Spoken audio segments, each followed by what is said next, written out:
welcome back, seekers of the threshold. If you're hearing this, the veil is thin enough for our frequencies to cross. I'm Vera. Tonight, we aren't visiting the ruins of a castle or the depths of a flooded mine. We are journeying to a place where the landscape itself is a scar. We're going to North England, 1612, a time when your kind was more terrified of a neighbor's prayer than a vampire's shadow. Tonight, we peel back the skin of Pendle Hill. To understand the blood spilled at Pendle, you have to understand the shadow of the English throne. Decades before the trials, England was a pendulum of blood.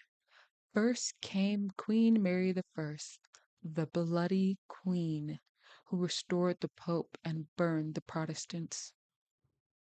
But when she died, her half sister Elizabeth took the crown and turned the law into a hunting hound, treating Catholic prayers as political treason.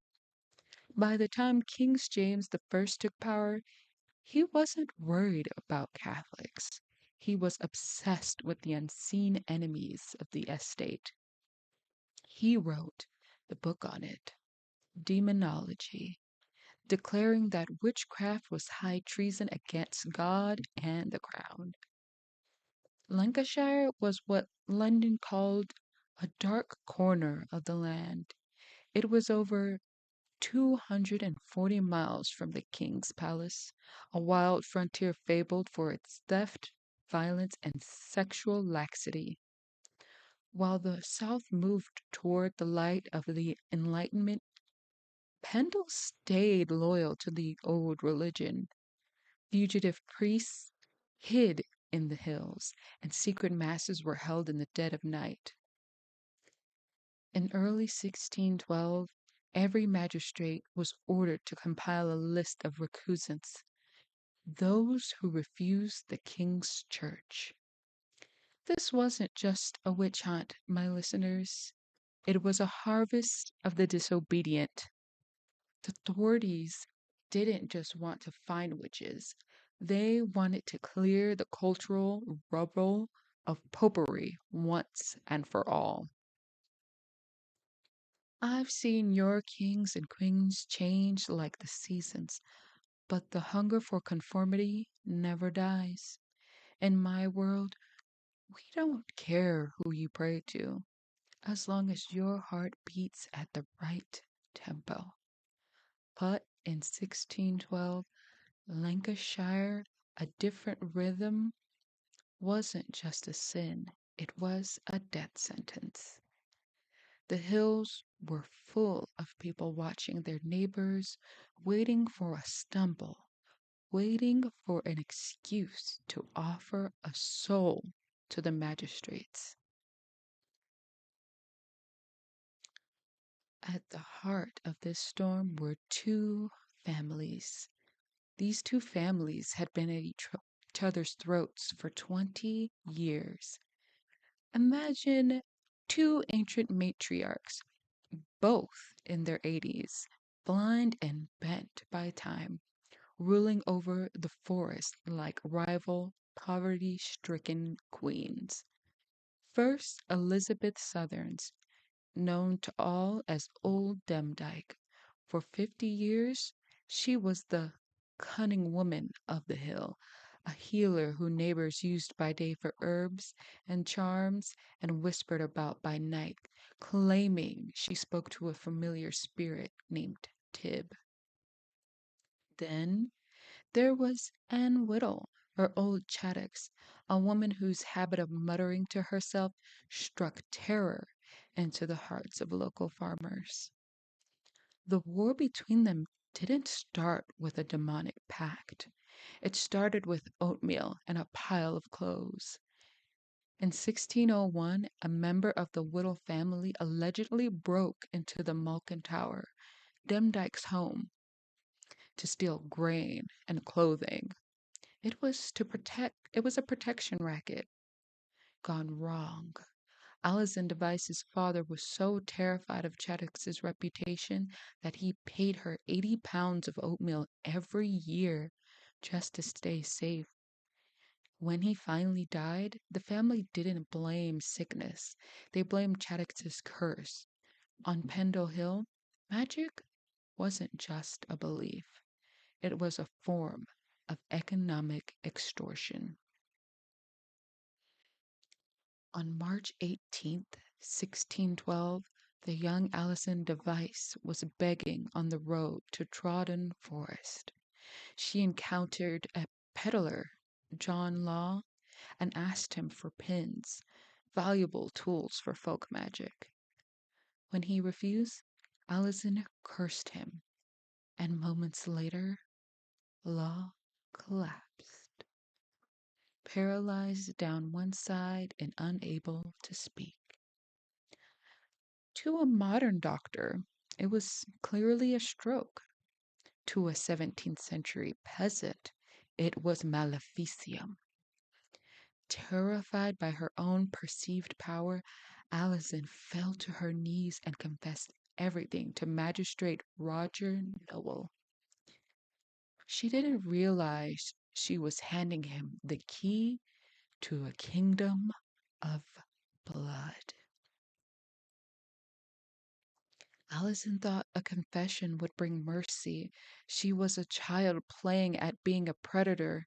In reality, she was just the first domino. When a human admits to having power, they are really just admitting they are worth hunting. She thought she was dangerous, when in reality, she was actually just delicious bait for a magistrate looking for a promotion. While Alazon, Demdike, and Chattox were rotting in Lancaster Castle, the rest of the family met at Malkin Tower on Good Friday. They stole and slaughtered a neighbor's sheep for a feast. To them, it was a meeting to discuss their legal plight. To authorities, it was a witches' Sabbath. Under interrogation, the children would tell a wild tale of a plot to blow up Lancaster Castle with gunpowder and kill the governor, Thomas Cobble. It was Lincolnshire's version of the Guy Fawkes plot, a preposterous story almost certainly invented by the magistrates to satisfy the paranoid king. Now we look at the other six, those who were dragged into this web. Profile number one, Alice Nutter. She was the ultimate outlier. Alice was a wealthy widow, a religious noblewoman from Raleigh Hall. Why was she at a beggar's table? Some say she was a secret Catholic attending an illegal Good Friday Mass. Others point to a land dispute she had won against Magistrate Roger Nowell. By branding her a witch, Nowell could seize her land and her reputation. Alice remained to the very end, refusing to offer a single confession on the gallows, perhaps to protect the priest she had been harboring. Profile number two, Catherine Hewitt, known as Mild Heels. She was the wife of a clothier from Colne, a respectable woman caught in a storm of gossip. Janet Device would later testify that Catherine was present at the feast and had helped plan the murder of the child in her village. Catherine's importance to the trial was symbolic. She proved that the contagion of witchcraft could spread beyond the forest to the prosperous towns. Profiles 3 and 4, Jane and John Bulcock, mother and son. They were accused of causing madness in a local man, but the only evidence against John was that he turned the spit to roast the stolen mutton at the Malkin Tower meeting. In a witch hunt, association is the primary crime. If you cook the dinner for a witch, you're a conspirator with the devil. They were simple friends of the devices who found themselves measured for a rope because of a single meal. Profile 5, Janet Preston from Yorkshire. She was the first to hang, tried separately in York for the murder of a gentleman named Thomas Lister.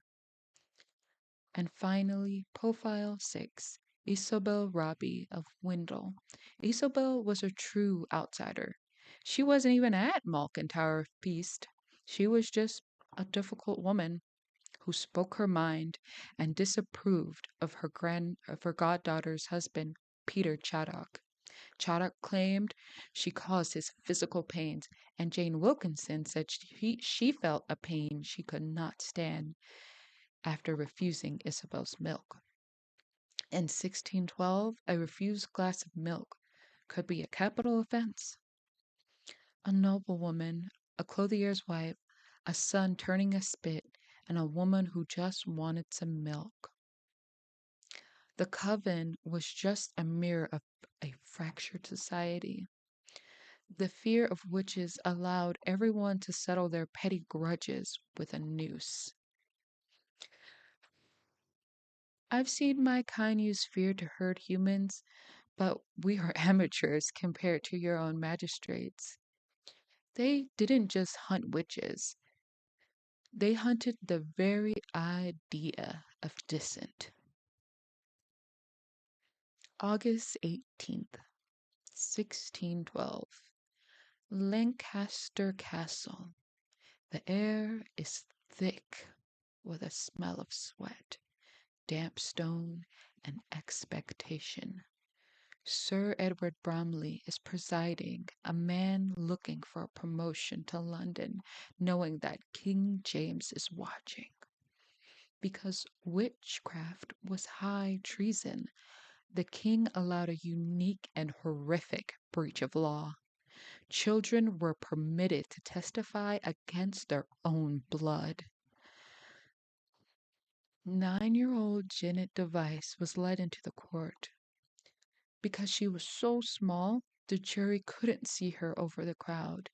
They lifted her up and set her on the top of a heavy wooden table. There she stood, a half starved child in rags, looking down at the people who had raised her. She was remarkably calm, her voice clear and articulate, a performance that Clerk Thomas Potts recorded with awe. When Elizabeth Device saw her pointing youngest child pointing a finger, she didn't weep. She erupted. She screamed and cursed with such barbarous fury that the courtroom gasped. Potts noted her facial deformity, a preposterous mark of nature where her left eye looked down and her right eye looked up, and declared it a literal brand of the devil. Elizabeth was forcibly dragged from the bar, still screaming threats, leaving Janet alone in the silence. The child didn't even flinch. With her mother gone, Janet detailed every crime. She spoke of the familiar spirit named Ball, a brown dog that mother asked to help her kill. She identified every person who attended the Good Friday feast, taking them by the hand in a crowded room. She even turned her brother James, describing how he conjured a black dog to kill Anne Townley. James, so weak from the dungeon that he had to be held up by court officers, could only listen as his little sister sealed his fate. She was a weapon forged in the fires of survival. I've seen many betrayals over the centuries, but there is something particularly human about using a 9-year-old as an executioner. They didn't just kill the family, they made the survivor pull the trigger. Janet wasn't a witch, listeners. She was a masterpiece of propaganda. She was exactly what the king wanted to see. August 20th. 10 souls were led from the castle to the moors. overlooking Bay. Alice Nutter remained silent to the end. The devices and the bullcocks wept. They were hanged together, the matriarchs, the children, and the noblewoman, as a warning to all of Lincolnshire that the king's law was absolute. Only one person was set free, Alice Gray. Only one of the 12 was found not guilty. But the underworld always collects its debts. 20 years later, in 1633, Janet Device was back in the same court. This time, she wasn't on the table, she was in the dock. A 10-year-old boy named Edmund Robinson accused her and 20 others of witchcraft. The very law Janet used to destroy her family had finally turned its teeth on her. Robinson eventually admitted he made it all up to avoid a beating from his mother. But it didn't matter. Janet remained in prison in 1636. Unable to pay for her release, she likely died in the same dungeon as her grandmother. The myths of Pendle Hill don't just hide witches, they hide the greed of magistrates and the cold betrayal of blood. The other six weren't a coven, they were a community being dissembled for the sake of a king's ego. Sleep well tonight, listeners, and keep your children away from the tables. I'm Vera, and this has been the Underworld Podcast.